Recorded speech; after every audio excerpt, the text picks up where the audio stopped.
E aí, meus filhos, tudo bem com vocês? Aqui quem fala é o professor Luiz, e no vídeo de hoje a gente vai estar resolvendo uma questão da EAN do ano de 2023, que fala pra gente o seguinte: suponha que a velocidade do som no ar seja de 340 metros por segundo e que o espectro sonoro audível está na faixa dos 20 Hz a 20 kHz.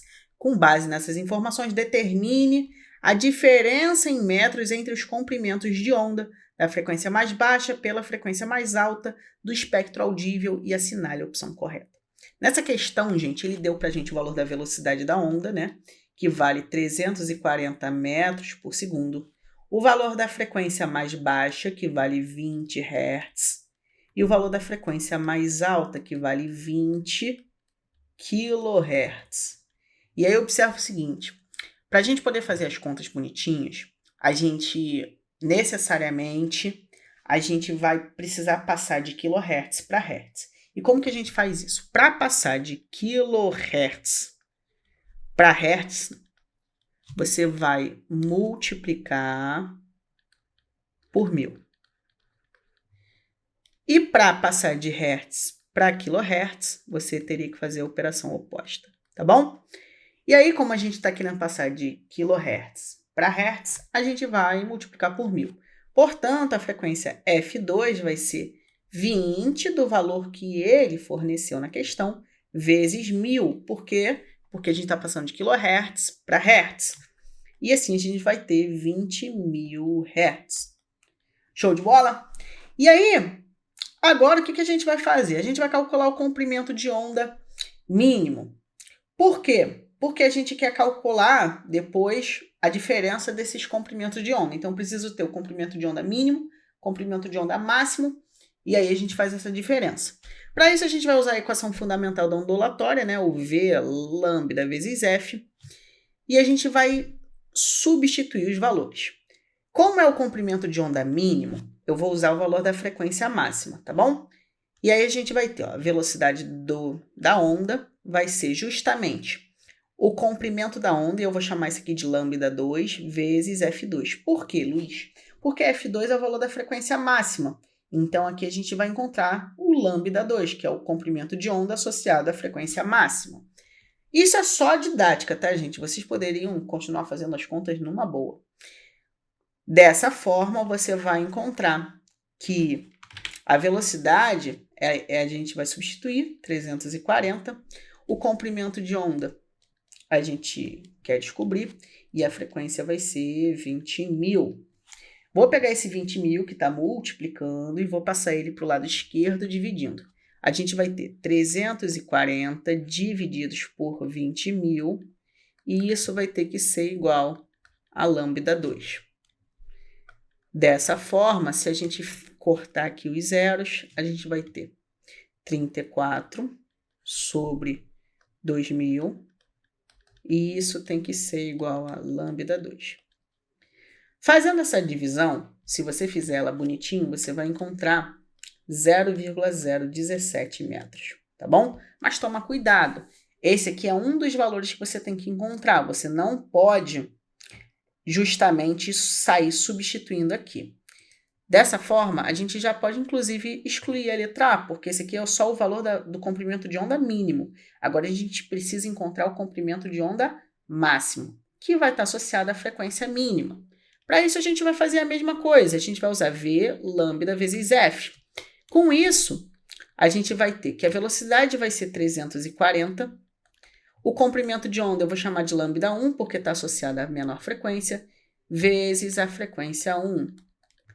Substituindo o valor da frequência 1, a gente vai ter 340 é igual a lambda 1 vezes a frequência, que é 20. 20 está multiplicando, passa para o outro lado dividindo, e assim a gente tem que 340 sobre 20 vai dar justamente o valor do comprimento de onda máximo que a gente vai ter, que é 17 metros. Agora que a gente encontrou os dois comprimentos de onda e a questão pede a diferença entre os comprimentos de onda, a gente só precisa fazer, né, a diferença do comprimento de onda de maior valor pelo comprimento de onda de menor valor. Com isso, a gente vai encontrar o seguinte: A gente vai pegar 17 menos 0,017. Nessa parte aqui, você não precisa mais fazer conta, tá? Você tem que saber que sempre tem que ser um valor ligeiramente menor que 17. E esse valor ligeiramente menor que 17 é justamente 16, tá bom? Tranquilo? Mas, gente, essa aqui é a resolução. Mas o que algumas pessoas podem ter feito nessa questão, né, é pensar o seguinte: se ele quer a diferença dos comprimentos de onda, é só eu fazer a diferença dessas frequências que eu vou achar a diferença do comprimento de onda. Né? A pessoa inventou. Mas por que isso não vai dar certo? Eu vou mostrar para você, tá bom? Olha só, por que essa brincadeira não dá certo? Não vai dar certo pelo seguinte fato. Vamos supor que você vai usar a fórmula já inventada, né, que você tirou da cabeça, e vai fazer o seguinte: olha, eu vou fazer aqui a diferença dos comprimentos de onda, multiplicar pela diferença de frequência e vai dar certo. Por que isso não vai dar certo? Vamos ver o porquê não vai dar certo, tá bom? Você está assumindo, quando você faz isso aqui, que fazer a diferença de frequência automaticamente implica que você vai encontrar a diferença dos comprimentos de onda. Mas isso não é certo. Quando você faz a diferença das frequências, você teria que F2 menos F1 vai dar um valor de diferença para a gente. Tá? Esse D aqui é só para indicar que é uma diferença qualquer. E aí, lembrando lá da expressão do V igual a lambda vezes F, você pode isolar essa expressão, o F da expressão, você vai encontrar que F vai ser V sobre lambda, tá bom? Só peguei esse lambda que estava multiplicando, passei para o outro lado dividindo, então ficou V sobre lambda. E aí, com isso, a gente vai ter que F2 vai ser V, que é a velocidade do som, dividido pelo comprimento de onda 2, menos V sobre lambda 1. Como a velocidade do som é sempre a mesma, você não precisa ficar mexendo nela. Ela não vai ter 1 e 2, ela vai ser sempre a mesma, tanto para a primeira situação quanto para a segunda. E aí, mexendo um pouquinho mais, você vai encontrar o seguinte: você botando isso aqui em evidência, você vai ter V, abre parênteses, 1 sobre lambda 2, menos 1 sobre lambda 1.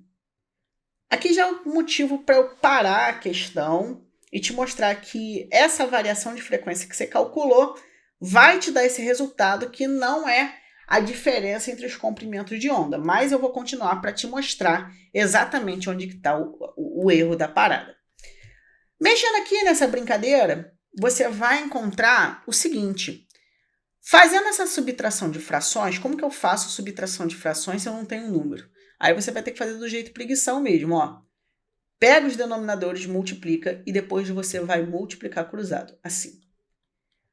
Resolvendo isso, você vai encontrar embaixo, você bota o resultado do produto dos denominadores e em cima você faz essa multiplicação cruzada. Lambda 1 menos lambda 2. E isso vai estar entre parênteses e vai ser multiplicado por V. Isso aqui é o que tu encontra quando você faz a diferença das frequências, tá bom? A diferença das frequências é isso aí que tu tá vendo. Quando você joga isso nessa expressão que você tirou da sua cabeça, você vai achar o quê? Vamos lá. A gente vai ter que a velocidade vai ser igual à diferença dos comprimentos de onda que você está esperando, vezes aquele treco horroroso que você acabou de montar, né? De achar. Você vai ter V vezes lambda 1 menos lambda 2 sobre lambda 1, na verdade, vezes lambda 2. Aqui é o produto das coisas, tá? Eu dei uma erradinha, mas não tem caô, não. E aí, cara, já deu ruim, né? Porque o que você vai estar encontrando? Ó, vou cortar esses V's. E aí se você isolar isso, você encontra como resposta final o seguinte: você vai encontrar que a variação do comprimento de onda vai ser lambda 1 vezes lambda 2 sobre lambda 1 menos lambda 2. E isso não é coerente, isso não está sendo condizente, porque isso aqui é uma diferença, isso aqui é uma fração com um produto sobre uma diferença. Então, qual é a conclusão que a gente chega com essa maluquice que eu fiz aqui? que se você fizer a diferença das frequências, você não acha a diferença dos comprimentos de onda.